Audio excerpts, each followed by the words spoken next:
Assalamualaikum warahmatullahi wabarakatuh. Selamat sore para peserta kuliah pengantar statistika sosial. Pada video pembelajaran kali ini saya akan memberikan materi tambahan atau materi pengayaan yaitu tentang distribusi normal. Jadi apa gunanya kita belajar distribusi normal? Ini ada kaitannya dengan nanti pada materi uji hipotesis. Karena pada materi uji hipotesis itu eh, terdapat asumsi bahwa data harus berdistribusi normal, lalu kemudian juga nanti berarti di dalamnya ada proses uji normalitas, maka sebelum kalian belajar tentang uji hipotesis, ada baiknya kalian paham dulu tentang apa itu distribusi normal. Nah, di sini saya akan jelaskan materi tentang distribusi normal dan juga beberapa contoh soalnya ya. Jadi distribusi normal itu sendiri merupakan salah satu distribusi penyebaran data yang paling penting atau paling banyak digunakan dalam berbagai bidang. Maksud dari distribusi normal berarti data yang kita miliki itu menyebar secara normal. Secara normal di sini itu adalah secara normal dalam konteks statistika. Nah, seperti apa penyebaran data yang menyebar secara normal? Nanti akan saya berikan ilustrasinya. Nah, beberapa alasan mengapa distribusi normal ini menjadi penting, itu yang pertama adalah distribusi normal ini terjadi secara alamiah. Jadi beberapa apa ya, umumnya kejadian-kejadian di dunia ini gitu, jika kondisinya itu ada dalam kondisi normal, artinya bukan dalam kondisi yang tidak sesuai dengan semestinya, itu biasanya kejadian tersebut terjadi eh, data dari hasil kejadian itu akan menyebar atau terdistribusi secara normal. Oleh karena itu di sini disebutkan distribusi ini terjadi secara normal. Lalu kemudian beberapa variabel acak atau beberapa data yang tidak terdistribusi secara normal itu kita dapat dengan mudah melakukan suatu transformasi untuk menjadi datanya menjadi normal. Lalu kemudian sebagian besar analisis dalam statistika itu dibangun atas asumsi bahwa data yang kita miliki itu harus berdistribusi normal. Salah satunya yaitu analisis pada uji hipotesis nanti. Lalu kemudian yang kedua, ada beberapa variabel acak yang datanya tidak menunjukkan distribusi normal pada populasinya ya. Tetapi pada sampelnya data tersebut berdistribusi normal. Jadi mau tidak mau analisis yang kita gunakan itu juga harus apa namanya mengikuti karakteristik dari sampel yang kita miliki. Oke, itu adalah pendahuluannya ya. Nah, dalam distribusi normal itu sendiri dia punya dua parameter nilai yaitu mu dan sigma kuadrat. Mu ini rata-rata dan sigma kuadrat ini adalah variansi. Keduanya ini adalah milik dari populasi. Namun karena kita seringkali tidak bisa mengukur nilai populasi, maka nilai ini itu ditaksir dengan menggunakan nilai rata-rata dan standar variansi dari sampelnya. Jadi taksiran untuk mu adalah X bar, taksiran untuk sigma kuadrat adalah S kuadrat. Nah, ini adalah informasi tambahan untuk kalian ya, bahwa kalau suatu data atau variabel acak X itu berdistribusi normal, notasinya adalah ini, X normal mu sigma kuadrat. Nah, fungsi peluangnya itu seperti ini. Ini untuk pengetahuan tambahan bagi kalian ya. Dan ini adalah fungsi distribusi kumulatifnya. Nah, fungsi distribusi kumulatif dan fungsi peluang ini nanti berkaitan dengan ketika kita akan menentukan peluang. Tapi ketika akan menentukan peluang itu kita tidak akan menggunakan hitung manual. Tapi nanti kita gunakannya adalah dengan menggunakan bantuan tabel bilangan random.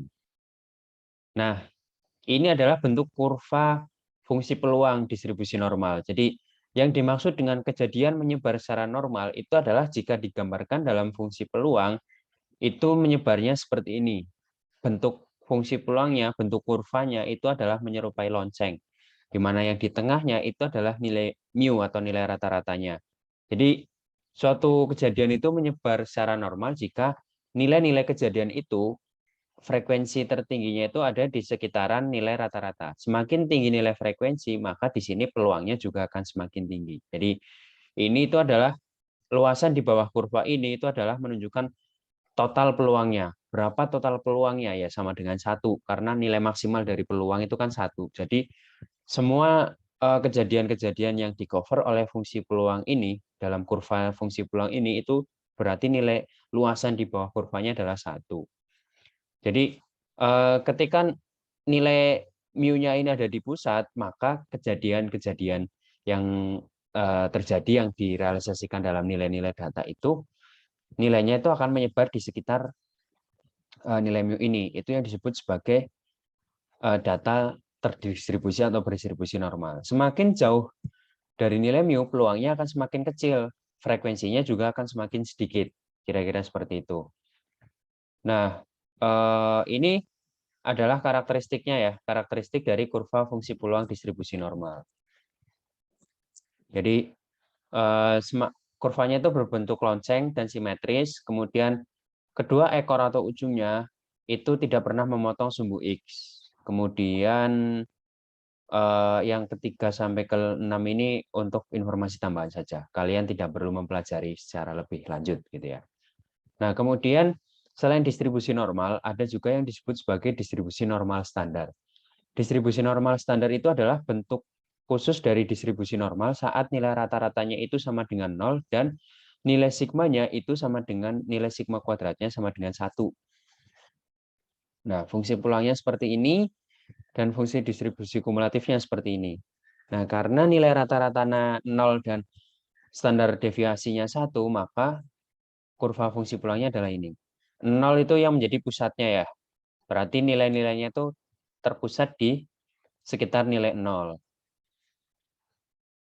Nah, ini yang perlu kalian cermati. Jadi, misalkan Z ini tuh menyatakan suatu kejadian ya.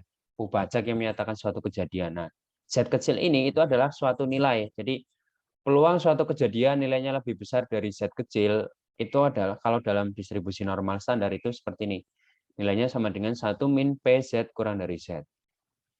Kemudian kalau digambarkan dalam kurvanya itu seperti ini ya. Jadi kalau lebih dari berarti yang nilainya di kanannya, kalau kurang dari yang nilainya di kirinya. Kemudian PZ besar lebih dari Z kecil itu sama dengan PZ besar kurang dari PZ kecil. Jadi karena simetris ya, karena distribusi normal standar ini kan simetris. Itu berarti kanan dan kirinya itu sama gitu. Makanya berlaku yang sifat nomor 2. Kemudian yang ketiga, peluang suatu kejadian itu bernilai antara A dan B itu sama dengan peluang kejadian itu kurang dari B dikurangi peluang kejadian itu kurang dari A. Nah, ini adalah contohnya. Misalkan kita punya variabel acak Z ya, distribusinya normal 01, normal standar gitu. Kita diminta untuk menentukan peluang Z kurang dari 1,48, Z lebih dari 3,01, Z di antara min 0,22 dan 0,98. Nah, kira-kira bentuknya itu jadi seperti ini. Peluang Z kurang dari 1,48 itu sama dengan 0,930. Nah, nilai ini dapat dari mana? Nilai ini didapat dari tabel kuantil distribusi normal standar.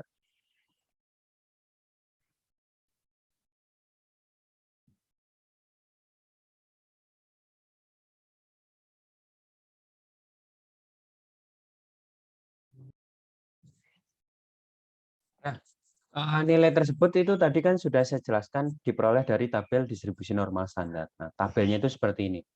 Bagaimana cara membacanya? Membacanya adalah begini ya. Peluang Z kurang dari 1,48. Jadi nilai-nilai yang ini, yang desimal-desimal ini, yang kecil-kecil ini itu adalah nilai peluang. Nah, tadi ditanya Z-nya kurang dari 1,48. Berarti kita tarik di sini 1,4, kemudian di sini 0,08. Jadi 1,48. Nilainya adalah ini. 0,9306. 9306. Ini dibulatkan ya, jadi 06. Kemudian Z lebih dari 3,01. Berdasarkan sifat tadi, itu nilainya sama dengan 1 dikurangi PZ kurang dari 3,01. Cari sekarang 3,0. 3,0 kemudian yang 0,01-nya cari di sini. Ini 0,998869. 1 dikurangi ini hasilnya adalah ini 0,00306. Nah, kemudian yang ketiga sekarang. Peluang Z antara 0, min 0,22 sampai 0,98. Berarti peluang Z kurang dari 0,98 dikurangi peluang Z kurang dari min 0,22. Kita cari sekarang 0,98, 0,9, 0,08, 0,8365. Ini pembulatannya 4 ya. Nah, dikurangi Z kurang dari min 0,22.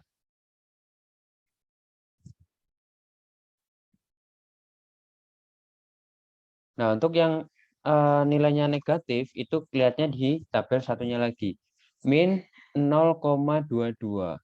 Min 0,2. Nah, di sini ya berarti 0,4129. 0,4129. Ketemunya berarti 0,4235. Nah, itu adalah bagaimana cara kita untuk menentukan nilai peluang ya dari suatu distribusi normal. Nah, kemudian di awal tadi saya telah sebutkan bahwa untuk sembarang data atau variabel acak kita bisa melakukan suatu transformasi agar kita memperoleh menjadi berbentuk distribusi normal. Nah, bagaimana cara melakukan transformasinya? Misalkan kita punya X ya, di sini normal dengan parameternya mu dan sigma kuadrat. Kemudian kita akan melakukan transformasi agar X ini tuh dia nilainya menjadi berdistribusi normal standar yaitu 0,1. Nah, caranya ini kurangkan masing-masing nilai untuk yang variabel X-nya ini dengan nilai mu, kemudian dibagi dengan nilai sigmanya, dikurangi rata-rata, dibagi standar deviasinya.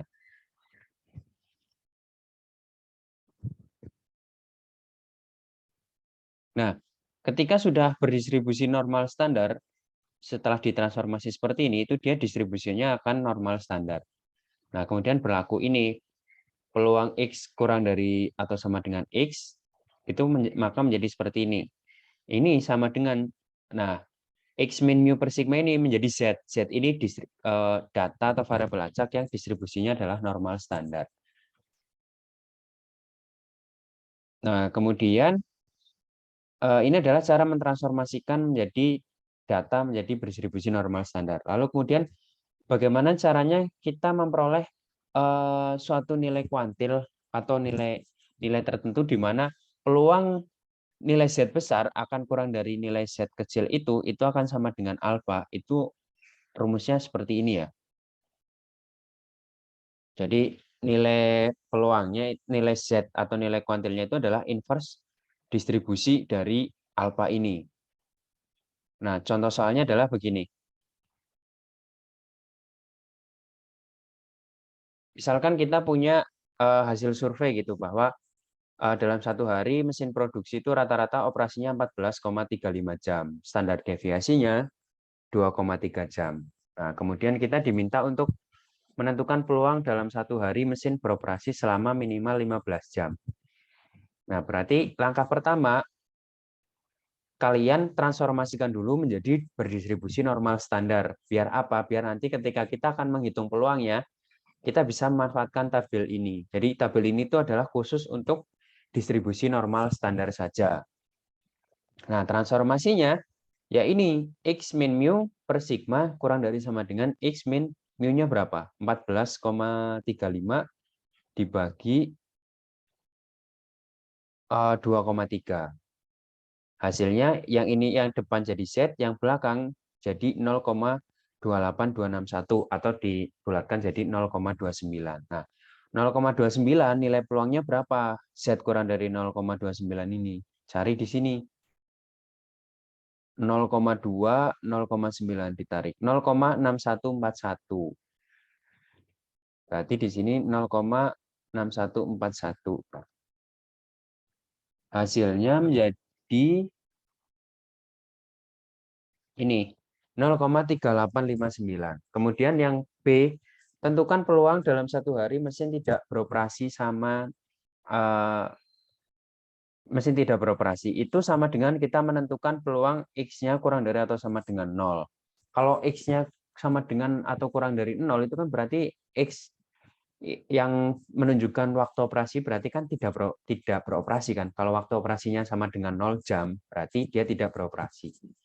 Nah, caranya sama, transformasikan lagi.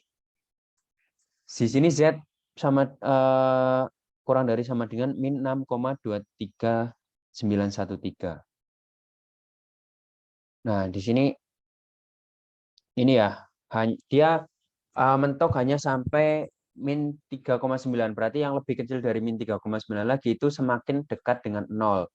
Maka di sini dia dibulatkan menjadi peluangnya sama dengan 0, sehingga peluangnya mesin beroperasi kurang dari sama dengan 0 itu sama dengan 0 peluangnya. Nah, lalu kemudian di sini ada prosedur untuk melakukan uji normalitas data. Kalau kita akan melakukan uji normalitas, itu ada dua cara. Pertama, dengan melihat plot probabilitas normal. Yang kedua, yaitu dengan melalui uji normalitas Kolmogorov-Smirnov. Nah, kalau ini dia hanya berdasarkan plot.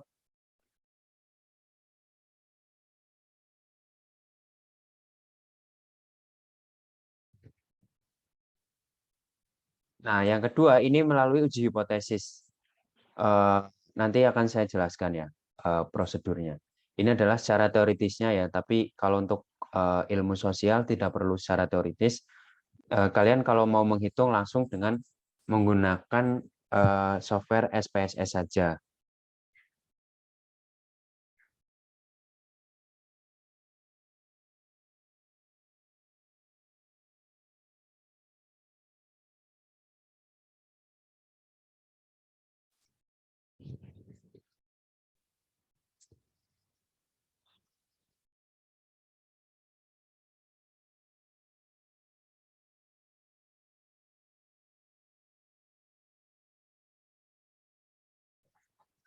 Nah, cara untuk melakukan uji normalitas, kita langsung masuk ke contoh kasus ya. Jadi misalkan di sini saya punya datanya itu adalah data nilai return dari saham PT Indofood gitu. Nah, nilainya ini. Caranya berarti kita dengan menggunakan SPSS ya.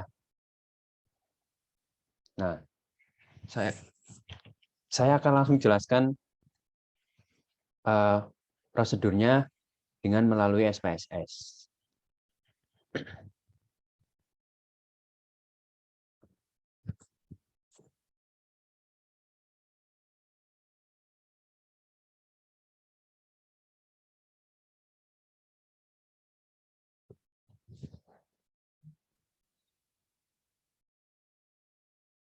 Nah, pertama ini di SPSS ya. Pertama apa namanya? Kita tentukan dulu nama variabelnya gitu. Misal di sini nama variabelnya adalah return. Nah, desimalnya kita tentukan mau berapa desimal. Misalkan 4 desimal. Oke, 5 ya. 5 desimal di belakang koma. Measure-nya, datanya ukurannya apa? Jangan lupa, datanya itu harus continue, berarti scale di sini. Nah, kemudian di sini tinggal kita masukkan data-data yang ada di sini. Nah, ingat kalau dalam apa namanya SPSS, desimal itu harus didefinisikan dengan menggunakan titik ya. Jadi ini apa namanya saya harus ganti dulu menjadi titik agar bisa terbaca di SPSS. Karena kalau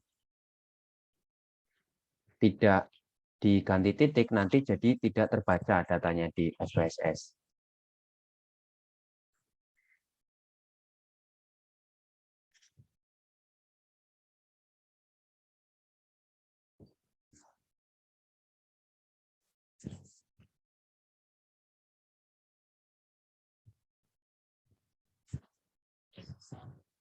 Nah, ini ya.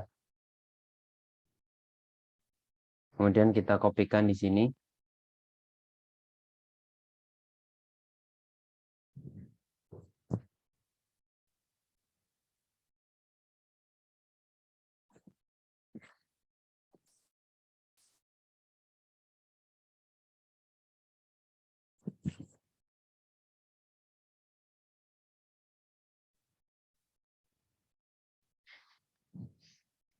Nah, data yang kita miliki itu ada 30. Nah, setelah kita punya data ini, langkah selanjutnya kita adalah melakukan uji normalitas Kolmogorov-Smirnov. Caranya adalah dengan ini. Klik non-parametric test, klik legasi dialog, klik one sample KS. Dan masukkan data return ke tes variabel, klik OK. Nah, Di sini outputnya adalah seperti ini.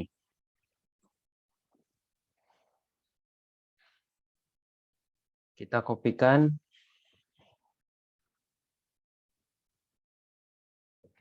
Nah, di sini ya, muncul outputnya adalah ini. Yang seperti tadi muncul di SPSS. Lalu uji hipotesisnya adalah seperti ini. H0-nya data berdistribusi normal, H1-nya data tidak berdistribusi normal.